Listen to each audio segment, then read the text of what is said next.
Behave. Yep. And now we're on the air. Okay. Okay. I'll be right back. All right. Anyways,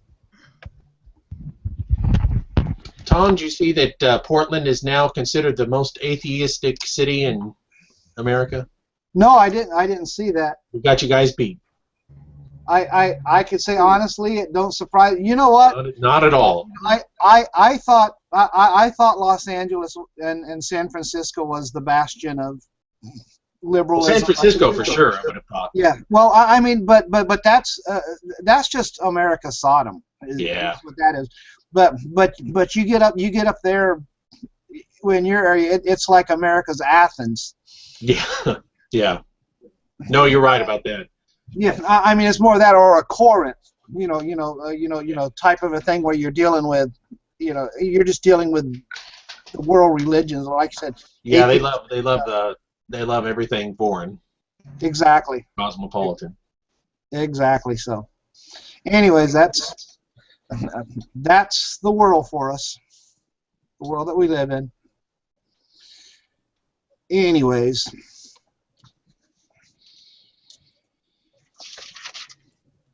So it's just the four of us today. Yeah, just four of us. As I said, I have to represent all the bald fellas today. So. Oh, that's true. True. That's true. Eric said he might be able to join us, but I suspect it'll be just a watch. Apparently, he's got his back messed up pretty good. Yeah. Well, I was sick earlier this week, but it didn't last very long. But it wasn't very bad. It just was kind of miserable. But it wasn't overwhelming. In other words, I could still go to work, so didn't even get the day off. Right. Yeah. So Jared is talking about our weather in Oregon. Yeah. I know you all have had the thunderstorm and stuff. We've had the West Coast, the Northwest Coast has had a lot of rain this year, which is great. We need it. Southern California, they next Tuesday we're supposed to be 84 degrees. Wow. Wow. Well, the problem is when you guys get a lot of rain, it washes out all the houses. I mean. Yeah. Well, yeah. The mudslides. Yeah. Well, and that's just those that choose to live up in. Yeah. Yeah. That's a choice you make, because those houses are not for the financially challenged. I was going to say at least it's not the impoverished that suffer when that happens. Not that, and that's not saying it's a good thing, but I mean those areas are typically higher end areas and so on. But yeah, and that's because honestly we're a desert. I mean, really, if you think about it, we are a wilderness area. So,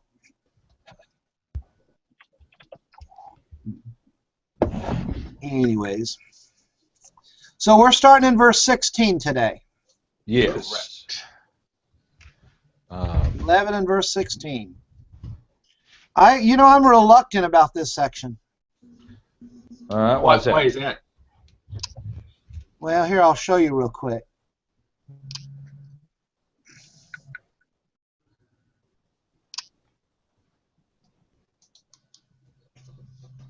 Oh. There it is, right up top. I got you. Yeah, bad joke. Yeah. We fit well together. Yeah. So yeah. Paul's reluctant. Tom, I have thoroughly given up ever trying to say anything remotely humorous in the pulpit. It has never failed that every time I've said something that I thought was humorous, I just got blank looks. So. Yeah, right. And I've about given up responding on Facebook. Now, have you ever said anything unintentionally that people found humorous? Now that does happen on occasion. And yeah. That hurts worse. Yeah. Yeah. Oh, yeah. I know what you mean. My humor is lacking. Well, the other week ago, and I did this somewhat intentionally, but I kind of said it without really thinking about it, although I've said it before jokingly. But we were talking about gambling, and I just threw out there. I said, of course, we do get married. And that's probably the greatest gamble we ever take, and then just went on with it. And then people started laughing, and then I had to stop. That well, you know what I mean. And then I floundered and headed on. Yep, that's kind of how it goes. But I do try to emphasize, like, when we talk about marriage and everything, marriage is a gamble, because although you know this person, you think you know them inside and out and everything, you don't know the person 30 years later. Oh yeah. You don't know how they're going to react to certain situations, and you kind of go at it with the blind faith established only in the evidence you see at the moment with them, or right. the 2 or 3 years maybe you date, but I've seen too many marriages fall apart that started out seemingly great, but 30 years, 40 years down the line, something changes. Hello, Mr. Eric. Hello. Okay, Eric, I want You're back. I want you to count down backwards from 10 to 1 so that we can know that you're sane. These meds have not affected you. Fortunately, I'm not. I do have a muscle relaxer that was prescribed for me the last time my back was acting up, but I didn't take it because I usually just sleep the day away when I take that. Yeah. What'd you do? I was actually just walking the dog, and something twisted, and I don't know. So you did all the remodeling on your house, Right. and nothing happened. Right. You walk the dog and throw your back out. Uh-huh. Must be one large dog. We were trying to run together, and she was pulling me the whole time. She was really excited, and I was laughing and egging her on, and so I was running, and she was pulling me. So I guess I was kind of in a twisted position and running, and just somehow it just tweaked something. I don't know. There's your first mistake, Eric. You said you were walking the dog. Now, which is it? I know. It started out walking. I keep my dog on a trolley. Let him do his own walking. How's everybody today? Great. Very well. I gotta say, guys, I get these conversations from you that you're having at like 4 in the morning and 5 in the morning, and that just really, I think, wow, these guys are dedicated. They are up and. All right, let's see. Yeah, we're going to start with verse 16 in 2 Corinthians chapter 12, chapter 11. I mean, I've got about 2 minutes away from start time.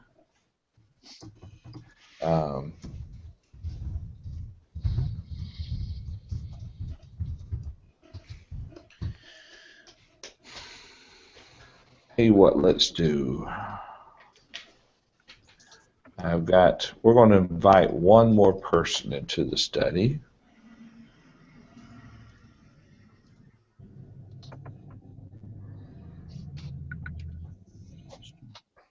Is that Josh? Yeah. Okay. Bear with me a second. Let me grab that right link. I'll just send it to him in a Facebook. Yeah, there you go. Posting. Not a public posting, but let's see. Yeah, it seems like that once we've started using Facebook to send the invitations, we haven't had any problems. Since, I know a long time ago, it seemed like every program we started with talking about where did the invitation go, and but since you've been sending them in Facebook Messenger, I've got it every single time. Yeah. Mm-hmm. I think that works a lot better myself. I don't know why it works better, but it sure does seem to work better. Yeah.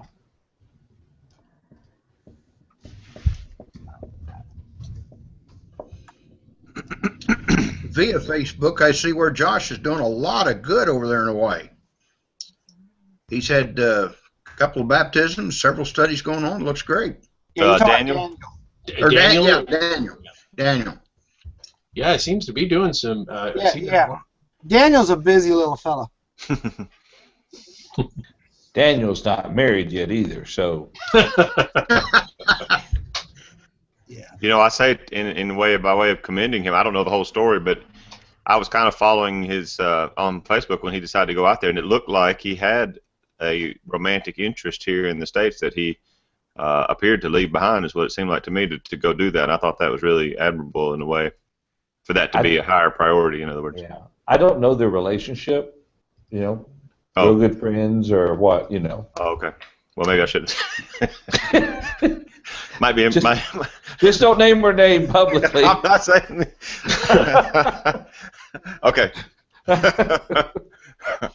I was just following up on Facebook, so that's as much as I figured out about it. I know who you're talking about, though. Okay, all right. She's real sweet, so.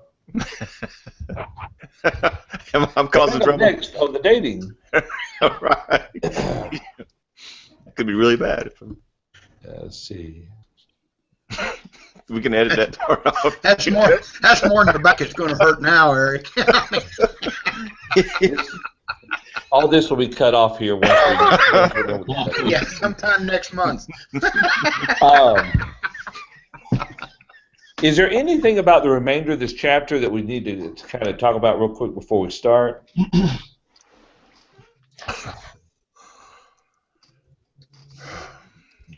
I read through it earlier, thinking about it, and I didn't think of anything too, if we might say controversial or debatable or. Yeah, pretty straightforward. Rest of this. Okay. I imagine we'll go through it all, or we could possibly go through it all. We don't have to. Yeah, wouldn't hurt to, because we've spent several weeks on this chapter. Yeah. Okay. All right. We'll give it just a second. We'll get ready to go. Let me see if my bug guy ever showed up. Have you heard the sermon? There things about Paul, some good things, some bad things, and some things. I haven't heard that. No. I'll send you a link. It's a satirical sermon.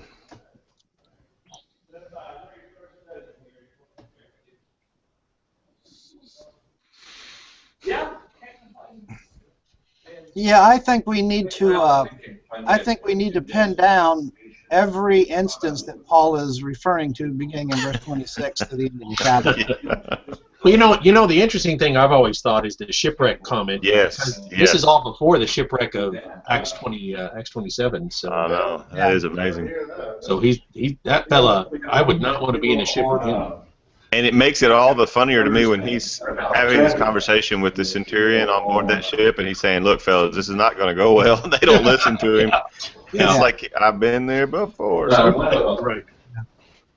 One of them is question whether or not it should have happened. She's been treated for. I thought it was interesting when he rebuked the captain.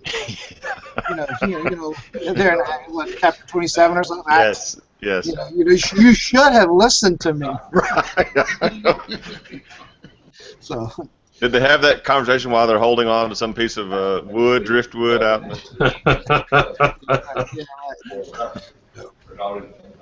I told you. Another one. My wife quotes that captain quite a bit, or quotes Paul to me quite a bit. I told you. The road for all of us one time or another, right? There's a good-looking fellow right in the middle, but I don't know who he is. Yeah. Yeah, he's a new one, huh? That is my son. That is That's Josh. your son. While I'm in here, and just He looks a lot better than you do, Tommy, with due respect. Well, I know that, right? Younger models generally do. Oh, we lost him. We ran him off. I think he might have forgot to plug in his camera or something. But I see him back in here a second. There he is. Y'all are just letting this show go downhill, aren't you? Okay, right.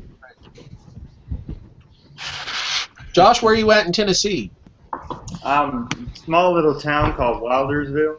Wildersville? Yeah, I didn't hear about it either before I moved here. Yeah. It's outside. It's a little bit west of, a little bit east of Jackson. About 80 miles west of Nashville. On the 40, literally. It's halfway between Memphis and Nashville. Right. 100 miles either way. all right. So what part of the Book of Mormon are we in today? The best part. Okay, cool. I knew he's setting us up for the next R broadcast. No. We if you're talking about the next R broadcast, we would be dealing with the Gospel of Judas. Oh. Yeah, they're talking about the Gnostic Gospels tomorrow night. Interesting.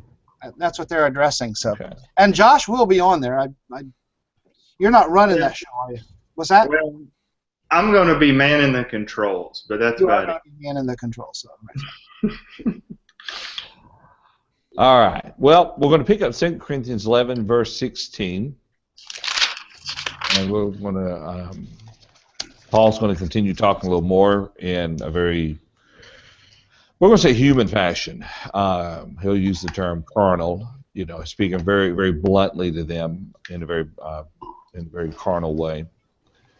All right, let's go ahead and get underway. And 3, 2, 1. Greetings, I'm John Duvall. Welcome to another Truth Factor discussion, the time where each week some of us come together to study the Word of God, to factor the truth into our daily lives. I had an error on the original posting that went out. We were picking up with verse 16 in 2 Corinthians chapter 11, not verse 12, but verse 16. And one of the three men who said they might not be able to make it, Eric, has joined us today, and he's gone easy on the happy pills so that he can concentrate on the study. Is that right?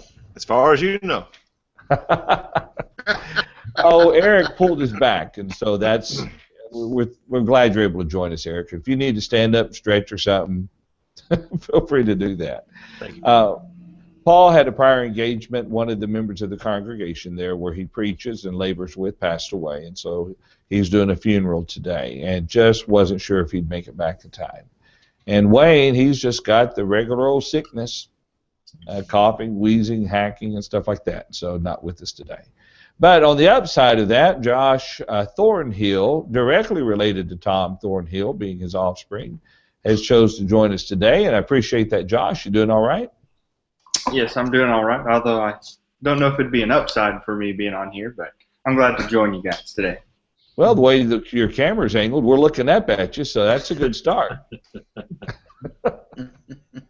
I appreciate it, Josh. Let's see, anything special out on the West Coast, up north part for you, Brian? No, it's raining. That's nothing unusual up here, though. We're doing good in Portland, Oregon. Okay, that's good to hear. A bit atheistic up there, but Yeah, we were just noticed as the most atheistic town in America, so that's nothing to be happy about. So if I said I don't believe that, that would fit right in? You would fit well. You could be mayor. Let's see, Mike, how about where you're from, sir? We're doing wonderful here in south central Indiana. Had a nice rain yesterday, a little storm, but needed it. And things are bright and beautiful today. We're ready to roll. All right. Sounds good. And Tom, Southern California, being our representative of that area, how are you doing? bright and sunny, and we're getting ready for 84-degree temperatures in a few days. Okay. It's not good to provoke others to jealousy or wrath. So, but doing well. Glad to be here. Good. All right. Well, let's go ahead and get underway. If you've joined us for the first time in the chat room, we'd love for you to join in our study. And if you are a normal, regular viewer, we'd like to have you participate as well.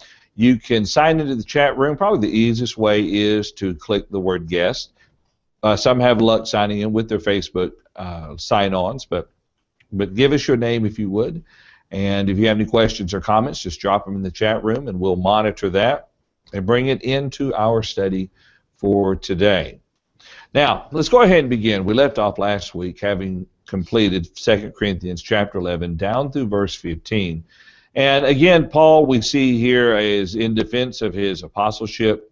And one of the things we talked about last week, and you're right, guys, we definitely did cover this, the fact that he talks about some being false apostles, deceitful workmen, disguising themselves as apostles of Christ. And one of the things that we didn't talk about here, but in our Wednesday night, locally, our Wednesday night Bible class, adult class, we are in 2 Corinthians, but earlier on in the book, 2nd chapter.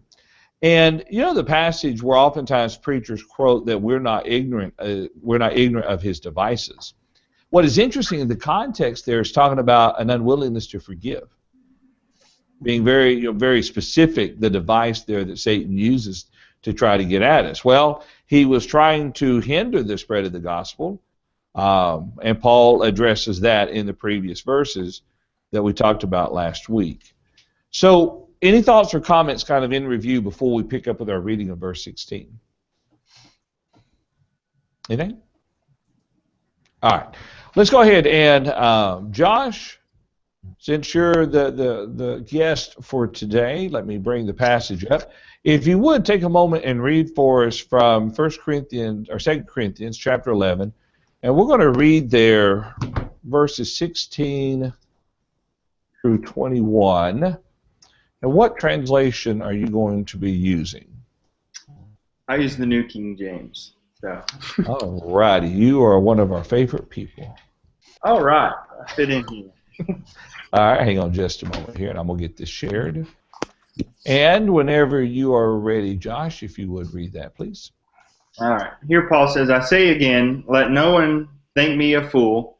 If otherwise, at least receive me as a fool, that I also may boast a little. What I speak not according to the Lord, but as it were foolishly in this confidence of boasting. Seeing that many boast according to the flesh, I also will boast. For you put up with fools gladly, since you yourselves are wise. For you put up with it if one brings you into bondage, if one devours you, if one takes from you, if one exalts himself, if one strikes you on the face. To our shame, I say that we're too weak for that. But in whatever anyone is bold, I speak foolishly, I am bold also. All righty, thank you, Josh. Okay, so let's go ahead and spend a few minutes here looking at this particular section there. It's interesting that he begins by saying, I repeat, let no one think me foolish. And I'm reading from the English Standard Version. So the New King James, hang on, here's what that said. Yeah, let no one think me a fool. He says, but even if you do accept me as a fool, so that I too may boast a little.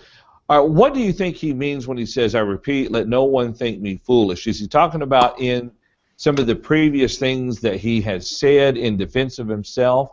Kind of thinking maybe he's behaving foolishly there, or maybe in another, maybe a fool for following Christ.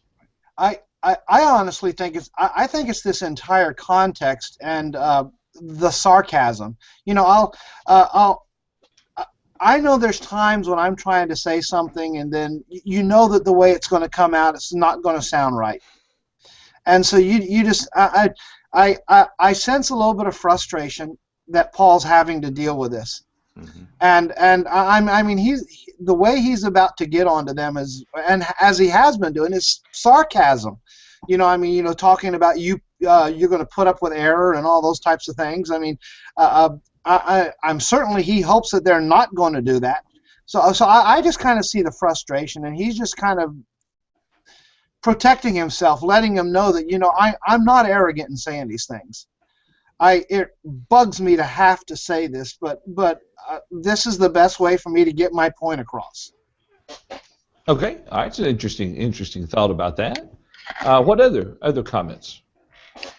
I think he's tying it in with what he introduced in verse 1, that bear with me in a little foolishness, and there's been quite a little bit, several paragraphs there, and I think he's just reminding them that he is still, like Tommy said, in this sarcastic, I don't know, sarcastic always has kind of a negative.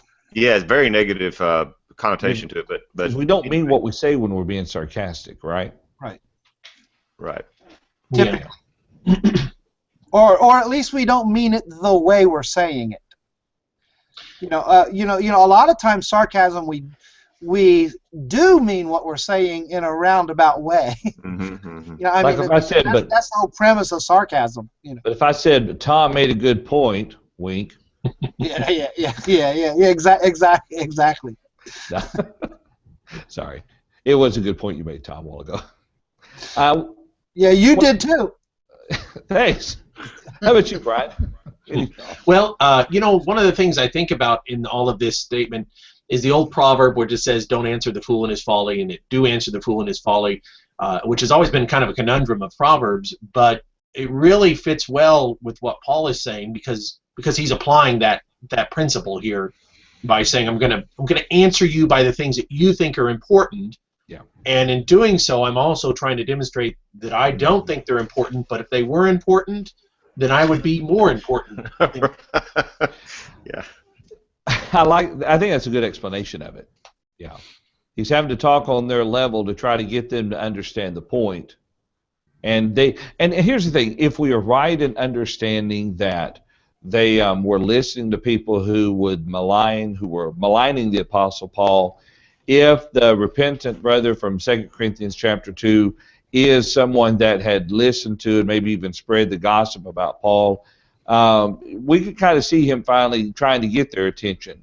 And the things that they were entertaining, doing away with those by boasting a little bit, stooping to their level to straighten them out, if that makes sense. And that's what you were saying there, Brian. Yeah. Mm-hmm. All right, let's see. Let's talk a little bit about this. All right. So he says in verse 17, "What I'm saying with this boastful confidence, I say not as the Lord would, but as a fool. Since many boast according to the flesh, I too will boast." Yeah, and that helps us understand really what he's talking about when he talks about behaving or speaking in a foolish manner. Verse 19, he says, "For you gladly bear with fools, being wise yourselves." So, if you're willing to bear with fools, we might think he means supposedly wise. Mm-hmm. Surely you can bear with me a little bit in this foolishness. Yeah. Right. Yeah, and sometimes you talk about, when we talk about sarcasm, and like you said, you make the point, is that really the terminology he uses? Yeah. Typically, sarcasm is designed to get attention, and not in a negative way, but I mean it's designed to get somebody's attention as to what you are saying, so that they'll kind of listen up and think about it for a minute, because obviously that has to be processed. And I see that in the verse 19 is more of the idea of he doesn't want this to be them, and it's almost like he's hoping this is not them, but their response is almost implying that that's the way they're behaving. Let me bring this up, and I don't disagree with what you said there, Tom. I think that's a good point. There's our definition of sarcasm. Yeah. The use of irony to mock or convey contempt. His voice, hardened by sarcasm, could not hide his resentment. So maybe that, Yeah. and I think based on the definition, it does kind of fit a little bit here what Paul's doing. Yeah, and let's say this: it's not Paul's contempt for the brethren; it's his contempt that he has to use this type of an argument. Yeah. And I would say, Paul, just like on what Tom said, it's not contempt, and it's really not even mockery. I think all of us have been in a situation where we've had to compete with a worldly message that somebody received. In other words, a brother and sister in Christ has heard from a worldly teacher or something like that, and that teacher perhaps has promoted their own credentials. They've said, well, I have an academic credential that, I'm a Greek scholar, I'm a Jewish scholar, whatever it might be, that therefore you should listen to me. And Paul's saying, those kind of credentials are utterly worthless in Christ, but ironically, Paul then is yanking out his credentials, and he really has some substantial credentials in a worldly sense. But the thing is that it is because they had listened to people who weren't worth listening to. Right. They had claimed to have credentials, but they had none. The real is right here, and they ignored everything that he had said. Right. Kind of. And the reason why I say that is kind of what he says in verse 20.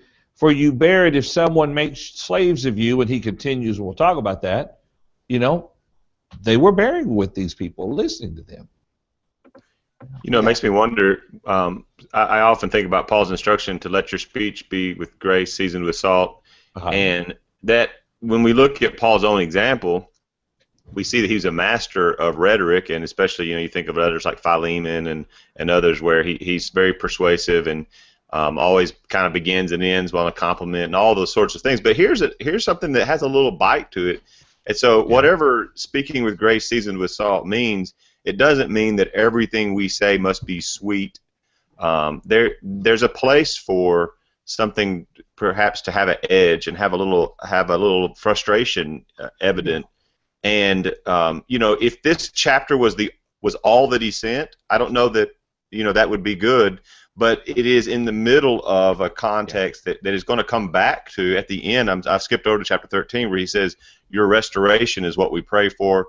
We're writing these things for these reasons. So this isn't the sum total of his message, but he sort of takes a moment to deal with this argument in a way that does have an edge to it. That's a good point. That's a good point. Oftentimes, a lot of this too. Go ahead, Mike. A lot of this too reminds me of when Paul is in Jerusalem, and they've taken him before the magistrates for having taken 4 men into the temple that weren't Jews. At least that was the accusation. And when they accuse him of defiling the law of Moses, Paul has a unique ability to take his accusers and their argument and turn it back against themselves. And I see that being here. He said, you Hebrews there in Jerusalem, you're accusing me of not keeping the law. Well, these are the very guys that gave me letters to go destroy Christians, and now they're upset that I'm allowing the law of Moses to be enacted here. So he uses their own argument against themselves. That's what he's doing here at Corinth. These foolish pretending apostles, they were absolutely nothing. They actually had no right to be speaking. But Paul said, if you want to bite into their argument, let me take their argument and show you the fallacy through the back doors, we'd say. He's not foolish at all.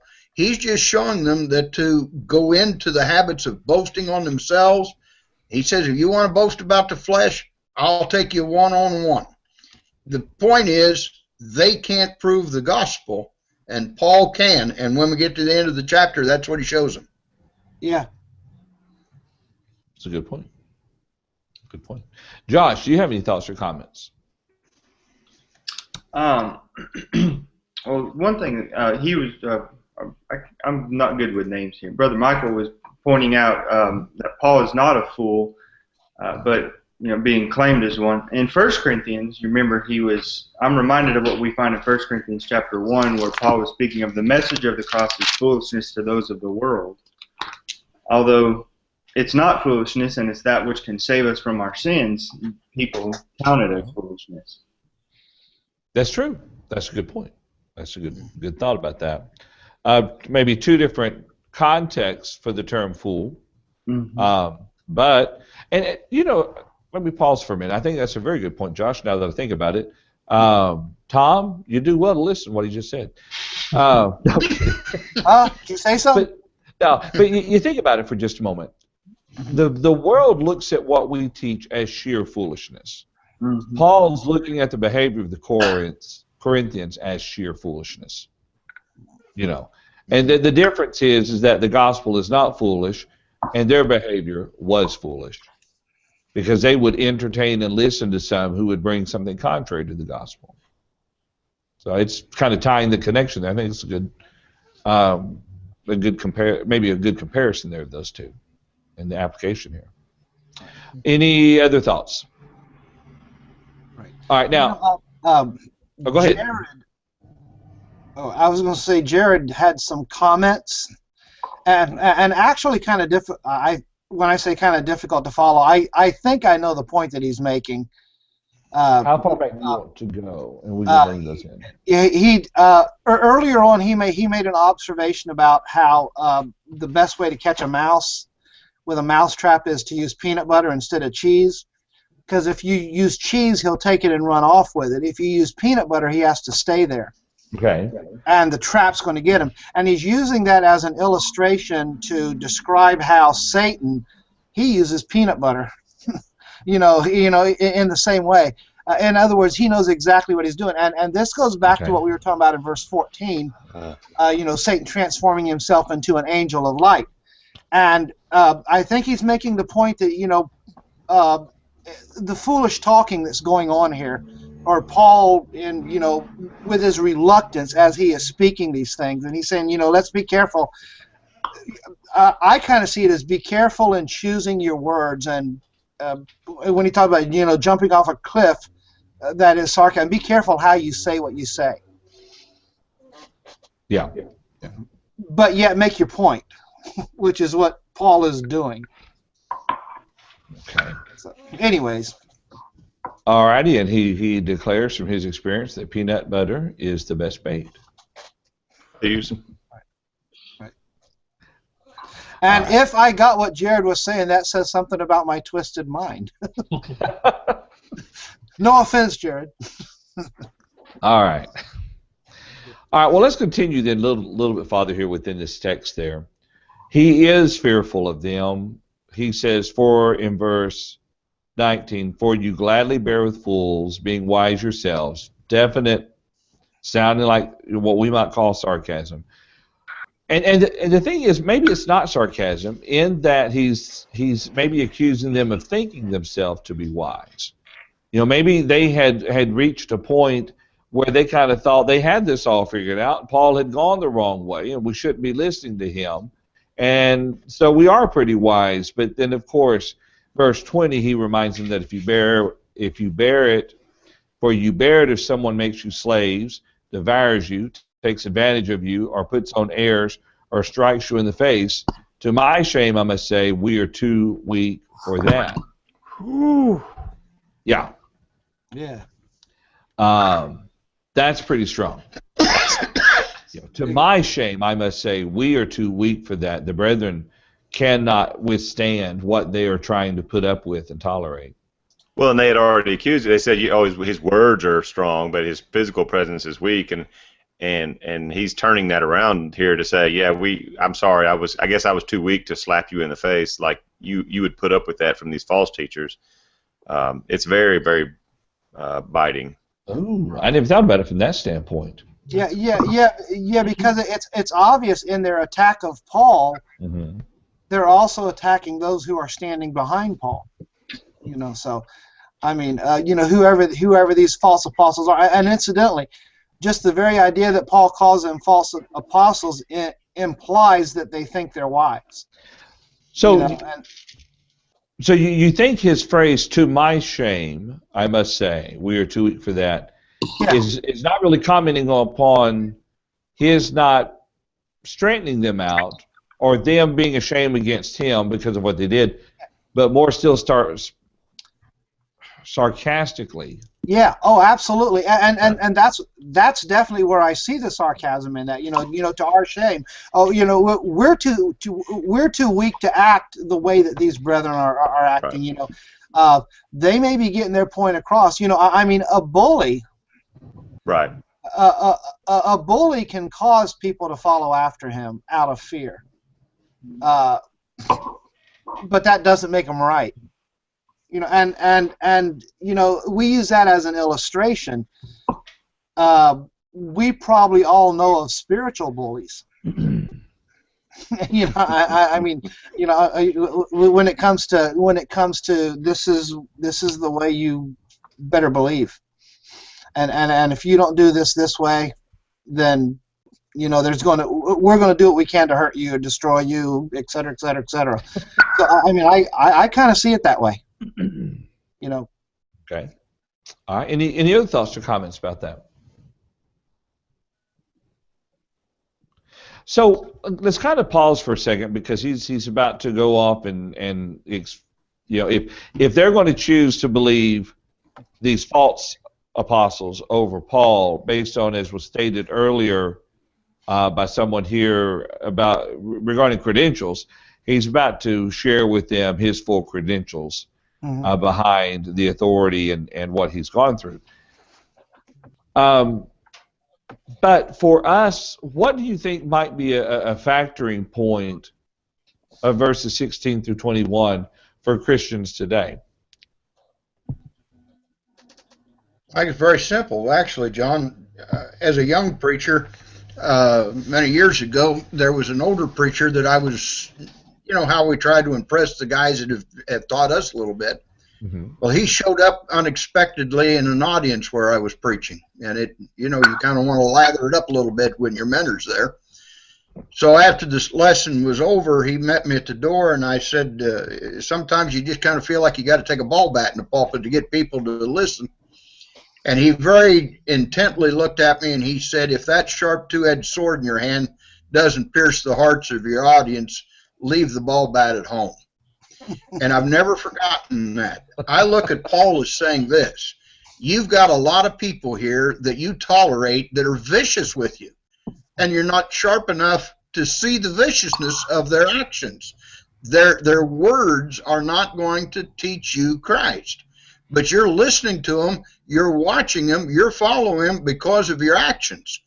He says, I've not hit any of you in the face. I haven't brought any of you into bondage. I haven't tried to devour anything of your goods. I've not exalted myself.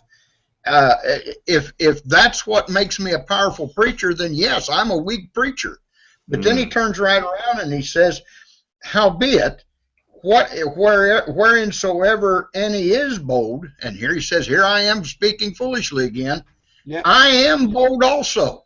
Yeah. He's strong enough to point out the fact, you brethren are headed down the wrong road. And you turn back to verse 2 of our verse 3 of our text, that's his warning from the beginning. He is so concerned that through the subtlety of Satan's devices, these people would be corrupted from the simplicity that's in Christ. As Tommy pointed out just a minute ago, bullies can lead you anywhere. These people were being bullied into believing falsehoods, and they weren't wise enough to see it. Paul says, I'm not going to beat up on you physically, but don't think I won't spiritually. Yeah. Okay. Yeah, I'm gonna tell you what you need, and that's gonna lead in. Okay, so now, do you want my credentials? All right. Any other thoughts before we continue? Well, to reemphasize the fact that it's the Word of God that does the preaching, we sometimes tend to raise our voices. We'll bang the pulpit. We'll slap our Bibles, and that's where the old phrase Bible thumpers came from and all. As we talked about last week intently, gospel preachers have to learn to let the Word of God do the speaking, and we're just the mouthpiece of what it says. If we add to or take away from, even dramatically, we're doing what the Spirit doesn't allow us to do. We're just supposed to speak the Word. Don't put on a parade about it. Don't put on the great Tertullus oratory about it. Just preach the truth, because people can be sucked into the entertainment. And Paul says, all I'm going to do is tell you the truth. Does anyone else have a bigger phrase than Tertullus oratory? I liked your point, though. I'm not trying to be mean. That's a good point. No, I appreciate that. That one takes the cake. Yeah. But you know, we've kind of talked about this before. I mean, you know, we are all preachers of the gospel, and everyone that participates in the study, you know, whether full-time, part-time, or whatever, I mean, it proclaims the gospel. There is the temptation to focus more on your skills of oration, if that's a word, than upon the word. You know, it's how can I read and present this verse to convince you to abide by the verse? When in reality, it's not the presentation that should have anything to do with it. It should be the verse, the passage itself. Yeah. Was there another comment, Brian or Eric? Would y'all want to jump in earlier?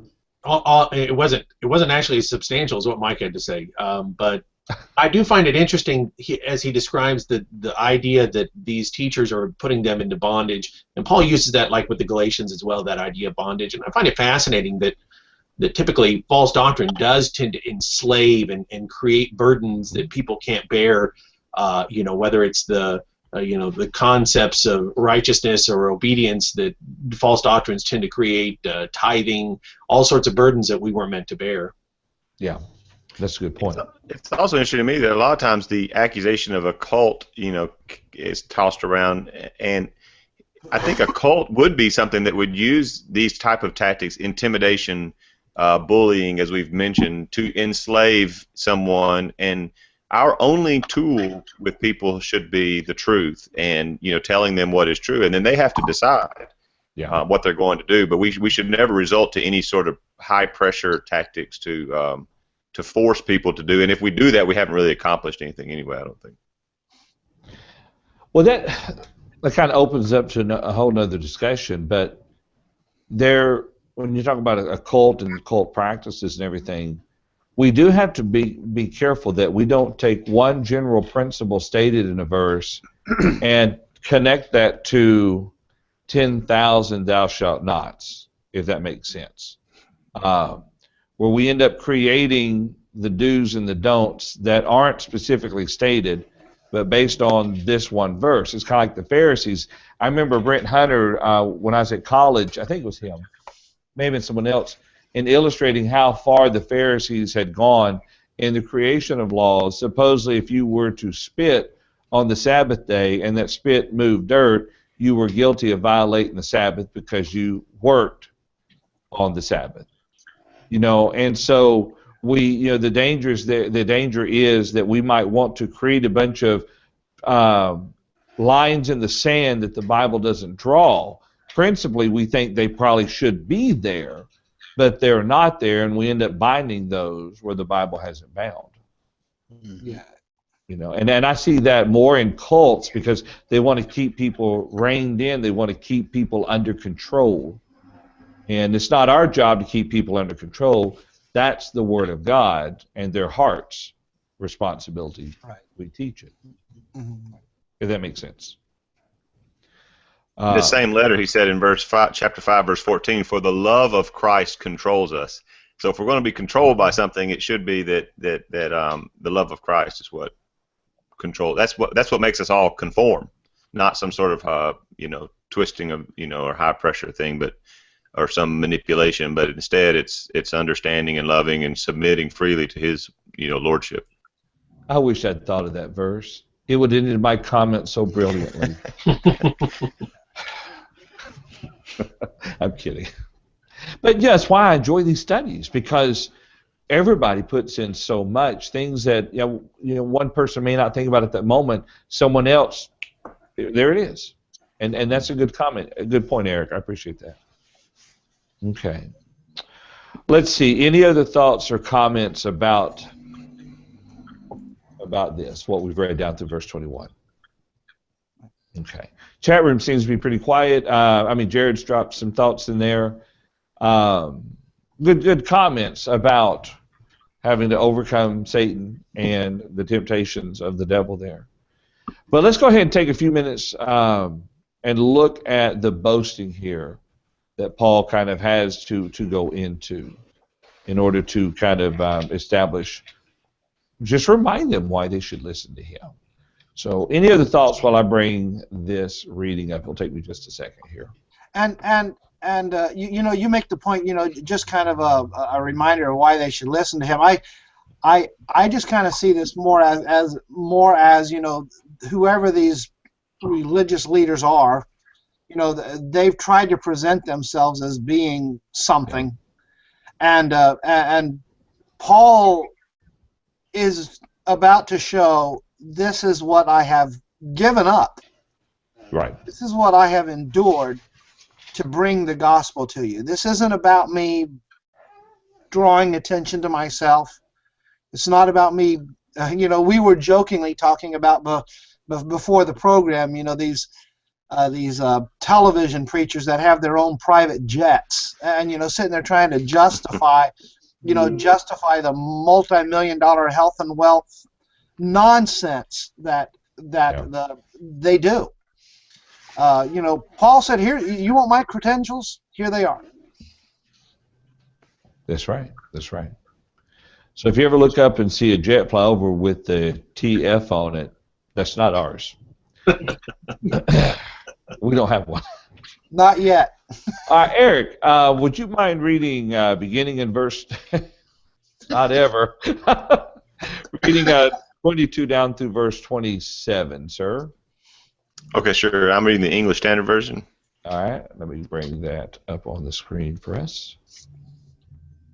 22 to 27. Yeah, I think so. 22 through 27. Are they Hebrews? So am I. Are they Israelites? So am I. Are they offspring of Abraham? So am I. Are they servants of Christ? I am a better one.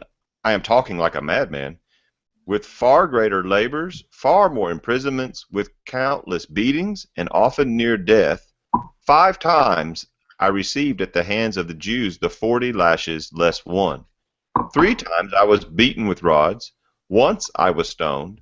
3 times I was shipwrecked. A night and a day I was adrift at sea, on frequent journeys, in danger from rivers, danger from robbers, danger from my own people, danger from Gentiles, danger in the city, danger in the wilderness, danger at sea, danger from false brothers, in toil and hardship, through many a sleepless night, in hunger and thirst, often without food, in cold and exposure. All right, and I tell you what, I'm sorry, Eric, read through verse 29. And apart from these things, from other things, there is the daily pressure on me of my anxiety for all the churches. Who is weak, and I am not weak? Who is made to fall, and I am not indignant? Okay, all right, thank you. My Bible app had an odd break after 27, then I realized it wasn't a context break, so... All right, so going back up, well, what's interesting about what he says in 22, verse 22 really kind of suggests who he is really having to deal with. Mm-hmm. It doesn't really seem like it's the idolistic, those converted out of idolatry necessarily that he's having the problems with. It sounds like the trouble's coming from maybe some Judaizing teachers. And I say that because what he says in verse 22, are they Hebrews? So am I. Are the Israelites? So am I. Are the offspring of Abraham? So am I. That may suggest there that the problems may have been coming from those type of individuals. You think? Yeah, absolutely. You know, I think sometimes when you're driving home a point, you know, especially when you're dealing with credentials and things like that, you know, somebody that thinks they're something, you start off with what you have in common, you know, and this is about to deteriorate real quick, though. If you, or whatever term you want to use, he's about to put distance between himself and these professed individuals that he is addressing. So I totally agree with you, John. I think that is the point. I think this proves to me beyond a doubt that he's dealing with. Yeah. He's dealing with Judaizing teachers that have, you know, they've boasted in, oh, I'm a Jew, you know, I'm an Israelite, I'm Abraham's seed. It's Josh. It's kind of as if someone had come to them and then someone's telling Paul, hey, Paul, this guy said this and he was a Hebrew, and and he was an Israelite, and he's a descendant of Abraham. Yeah. And Paul's like saying, so what? So am I. Yeah, exactly. He said, hey, you know, I'm that too. But now let me tell you what else I am. Yeah, and we'll get into that, yeah. Josh, any thoughts or comments so far? Well, kind of going along with what you just say, I think that's similar, at least today, for people who either they go to school or they go to a church where their quote-unquote pastor is or has some PhD or some massive degree behind his name, and they say, well, he's got to know what's right. I mean, look at all his qualifications. But just because he has all these qualifications doesn't mean he's doing what's right. Yeah, I think Josh hits it on the head. I think that's the comparison that I think I would say is most common today, is either the education or, you know, the preacher you trained under, or, you know, those kind of things are what people are weighing as being more formidable than just the truth. Yeah. You know, I don't think it's wrong per se, but you know, we've had there are congregations of the Lord's people now that will have lectureships, and I'm pretty sure I've seen instances where, as they introduce the speaker, they would give his list of credentials, if you will. Oh, this is everywhere he's coming from. I've actually seen Bible classes that, as they got up to teach a class, or Bible class teachers, as they got up to teach the class, they would describe their background. This is why I'm teaching this subject, and why you ought to consider me. You know, and Tom, that's a really tough scenario, because you know, I really kind of struggle. Should we be presenting our credentials, you know, beyond, you know, Mike was even talking earlier about the nature of just presenting the word of truth and letting that be the convicting moment. Should anybody present their credentials, or on the opposite sense, as Paul is presenting his credentials now, should we present them as a contrast? It's kind of it's a real interesting question, Tom. Yeah, exactly. And like I said, I'm not comfortable with it. I don't think it's one of those things. If a congregation did it, I would say it's wrong. I can't, but I'm uncomfortable with it because I mean, you know, and incidentally, I have no problem with, you know, if somebody's preaching preaching a gospel meeting. Typically, they come from another location. Identify where they're from. Identify that they are preaching the gospel there, and those kind of things. But just kind of leave it at that. That's, you know, so what if somebody has a degree? Tommy, what you're hitting on is here in Jude, the 16th verse. Yeah. Actually, it backs up to verse 14. But in verse 16 of Jude, Jude speaks about those individuals that have men's persons in advantage in admiration because of advantage. There's so many people that want to ride the coattails of somebody that went to school and got enough degrees to call himself Fahrenheit. It doesn't matter. It just doesn't matter. If what we're preaching is the truth, then let it set on that. What Paul's credentials are here, let me ask you fellas, which one of us would want to go through this liturgy of credentials and say, sign me up for that class? Yeah, you know? Yeah, so that I can boast about it. We're not going to do that. Paul's simply saying, I put the gospel so far first that these are the things upon me because I did.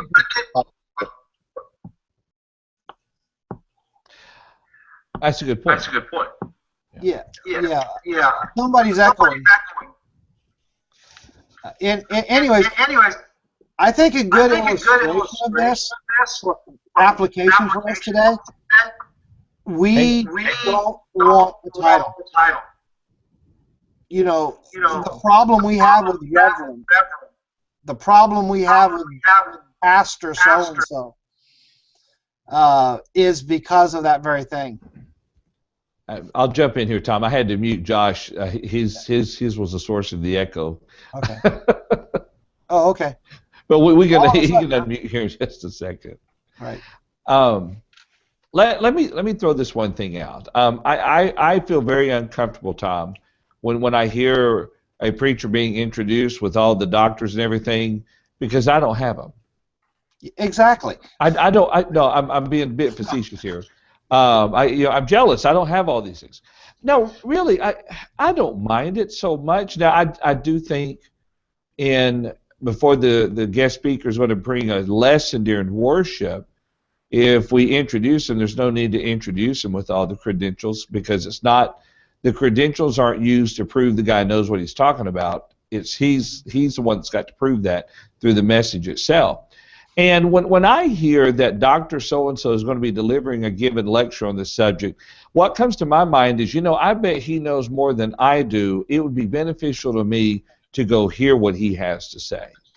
And I will say some of the lectures, we've talked about, I've gone to in the past, not many of them, but the ones I have gone to, there have been some good lessons where I'm like, I hadn't really thought about that.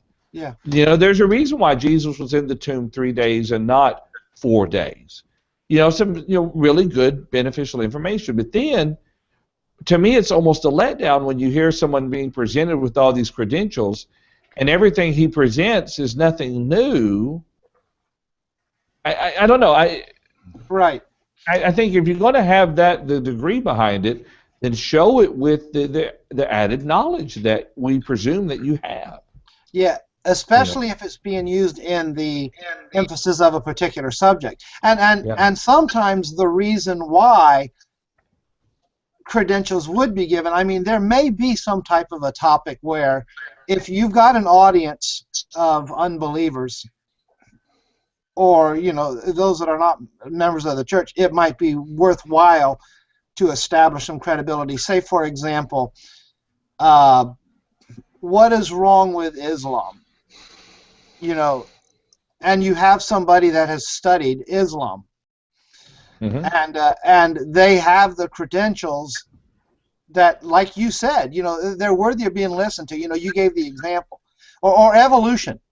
You know, I mean, who's going to give a better argument against? I guess I shouldn't say that because we all could, but I mean, you know, a biologist that is a Christian, that's a member of the Lord's church that studied it and he teaches it, and you know, he's got the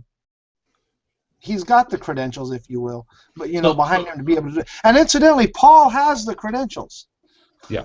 And So Tom, kind of what you're saying is there might be a place where the presentation of a credential is an appropriate point, right? Yeah. I just become uncomfortable when you've got you know, it's more of in churches is where it's the issue, unless you've got that type of a situation. You know, like I said, I've heard of the introduction of the gospel preaching for the gospel preacher for a gospel meeting.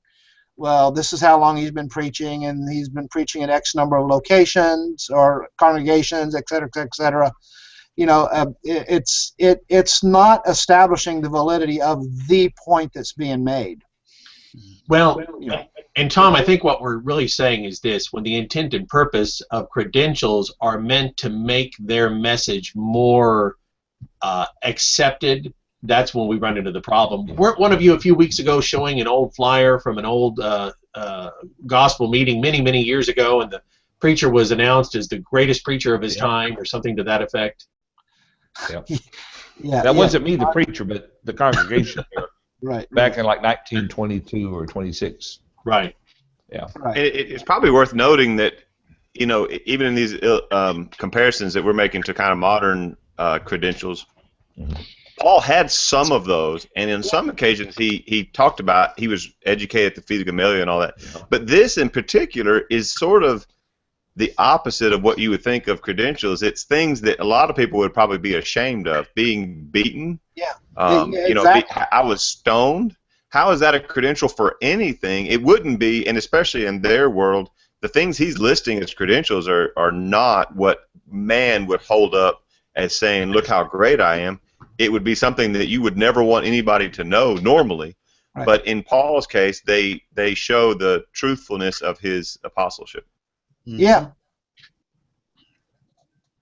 In fact, he's going to keep on going. We'll get to this at some point, but in the next chapter, he ends up talking about his weakness and how the Lord's power is made known through weakness. And so he's really he continues just humbling himself instead of, normally we think of if I've got a boast, I'm going to talk about how wonderful I am, but he almost talks about, you know, negative things.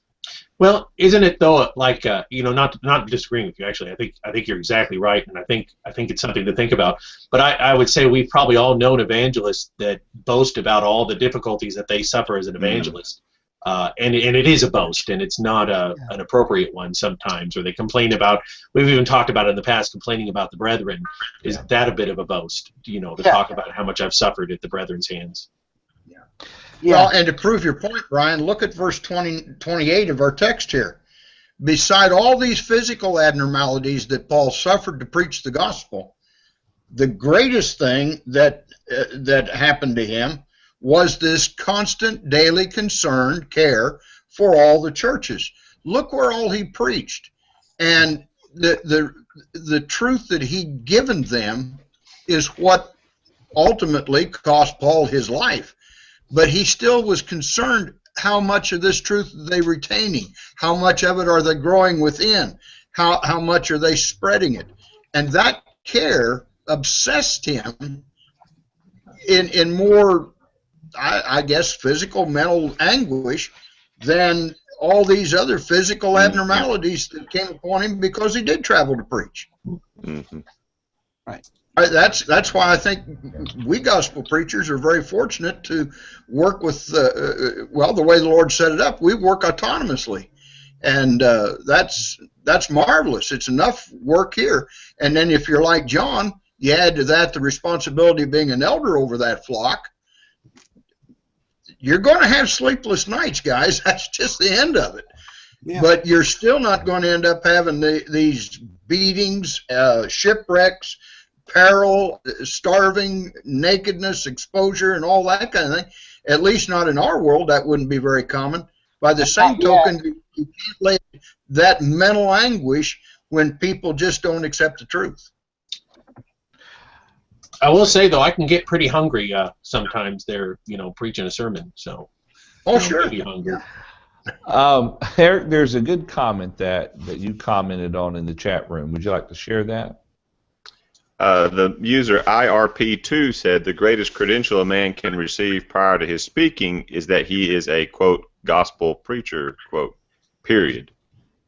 That is the only qualification that matters in things that are spiritual in nature. Yeah, that's a good point. Right. All right, let's see. Now, I've got one other. Yeah, go ahead. Mm-hmm. I was just thinking, and this comes to mind sometimes on this list of things Paul endured, about what Jesus told Ananias right before Ananias went to go preach to Paul. Uh-huh. And Ananias says, this is in Acts chapter 9, beginning verse 13, Lord, I've heard from many about this man, how much evil he has done to your saints at Jerusalem, and he has authority from the chief priest to bind all who call upon your name. The Lord said to him, go, for he's a chosen instrument of mine to carry my name before the Gentiles and kings and children of Israel, for I will show him how much he must suffer for the sake of my name. And I've often wondered about that, and I think about that sometimes with Paul's list of the things he suffered here. Obviously, at the very least, Jesus saw that coming and understood, that just like the other apostles, and Jesus warned them about this, you're going to suffer as part of this job. But does he seem to be making a connection there between the fact that Paul had persecuted the church and now he's going to be persecuted as well? Do you think that's what he's saying? As in a consequence?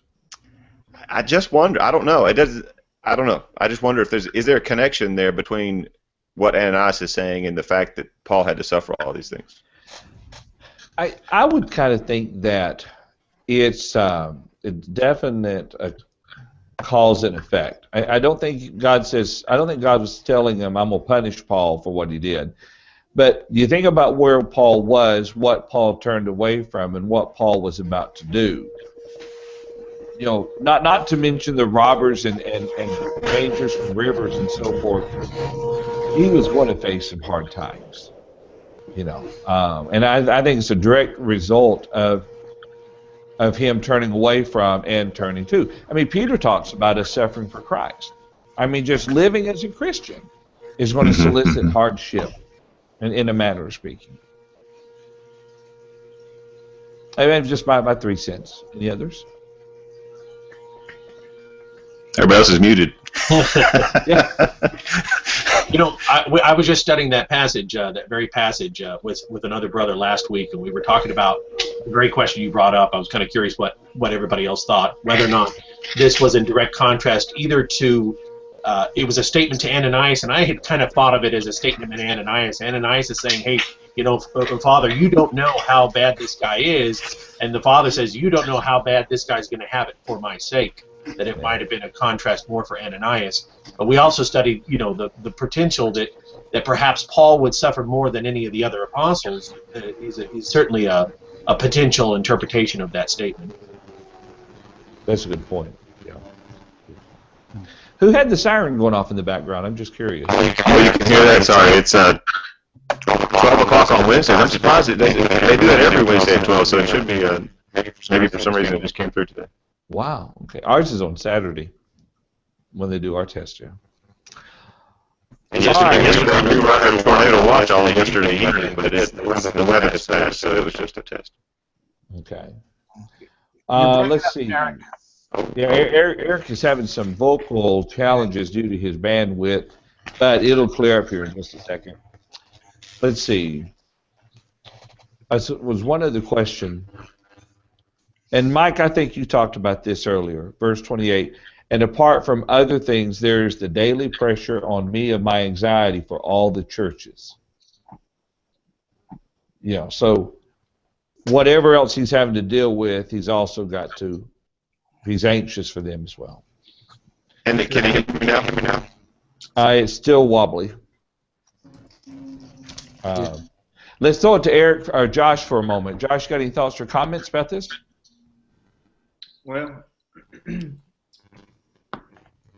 I was told before I went into preaching that sometimes it's going to, you're going to be up late, being a preacher. You're going to have so much on your mind, and I think that comes with a devotion to your work and to the group that you're working with. You're devoted, that you're concerned about things, and sometimes you just have so much on your mind, you just can't put your mind to rest and allow yourselves to get to sleep. And I think that's the kind of concern that Paul shows here.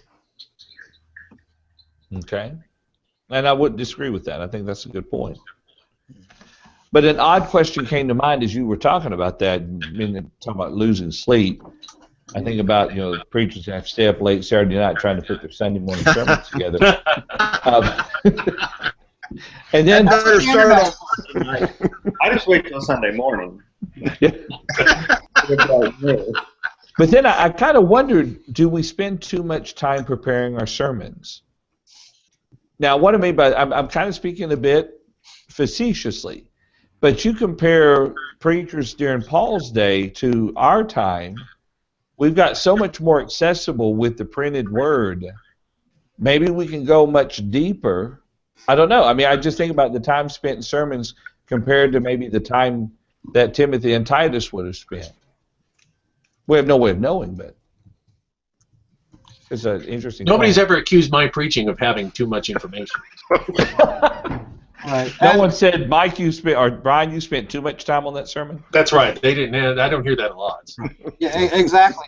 And I would also ask the question, to what degree was the Spirit influencing Timothy and Titus and Paul, unlike me?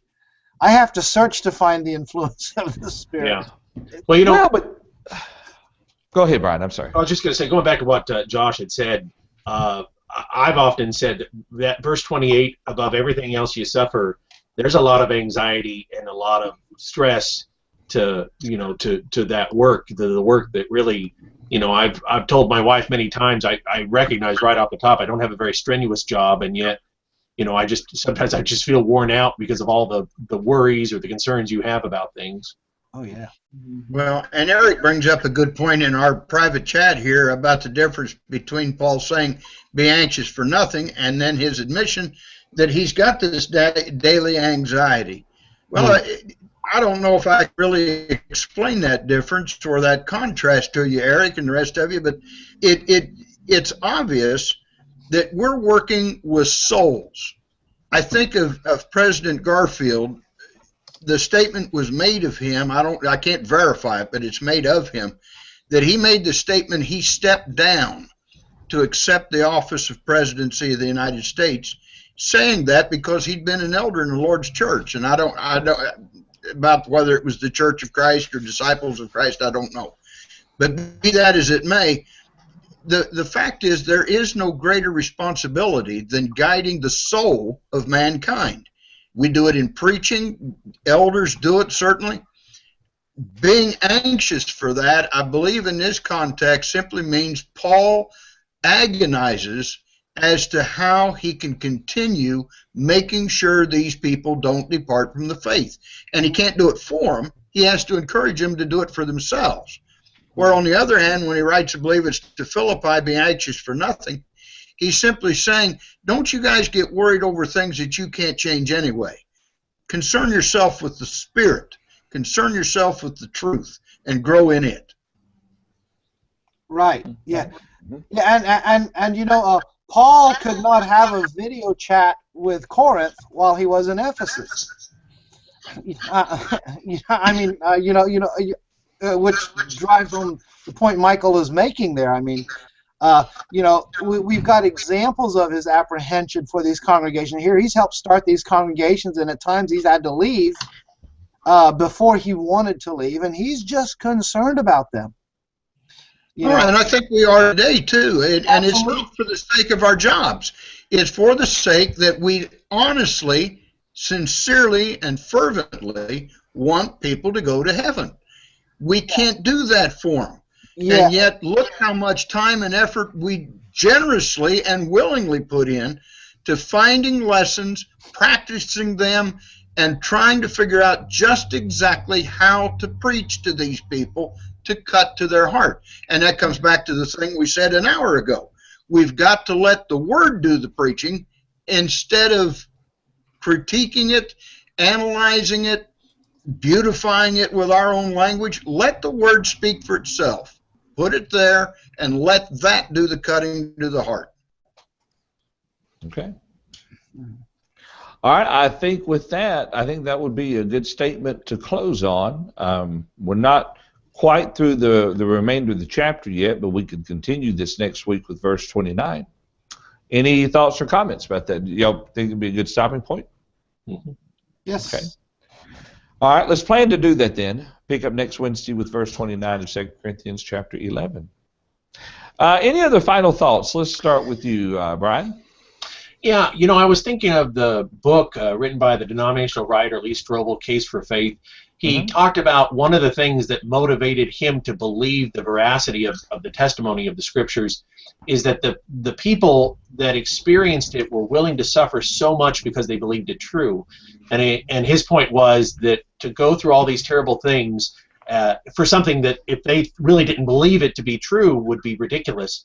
Paul makes a good testimony to that in the sense that he suffers so much that it just overly emphasizes the veracity of what he saw on the road to Damascus and his experience in Christ. The reality of it is proven by his terrible suffering in its behalf. Yeah, that's a good point. Good point. All right, Eric, any final thoughts? Yeah, and I would build on that. Am I coming through clear, by the way? Yes. Yes. If you add that to what he was just talking about before, about the fact that he was not looking for and in fact wouldn't accept financial support, then you would say, what was in this for Paul if it wasn't true? Because not only was he not enriching himself by the gospel, he was suffering incredibly, and that's a huge problem for an agnostic or someone a critic to answer is why would these apostles do this? What was in it for them? You're right. That's true. All right, it's a good point. Josh, any final thoughts? Well, I think a good lesson that we can learn from Paul is despite all the persecution and hardship that he endured, he still kept pressing on and kept preaching the gospel, which I think is a good example for everyone to consider. That's right. And when we talk about the anxiety thing, what Paul was anxious for were things that were truly important.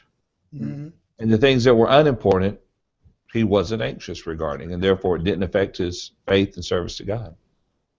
Yeah, he kept going. Mike, any other thoughts? I'm just sitting here thinking about the title of our program, Truth Factor, and how do we factor these things into our lives. If this panel and all the other faithful ones out there didn't love preaching the gospel, we wouldn't do it. Look how much Paul loved it, and I don't think any of us have ever been beaten to a pulp and left for dead. We've got it pretty easy, really, and yet we love the truth and would endure anything it took to keep on preaching it. Yeah. Beaten to a pulp and left for dead because of the gospel of Christ. Right. Right. Right. Some may have been beaten up because they were just stupid, but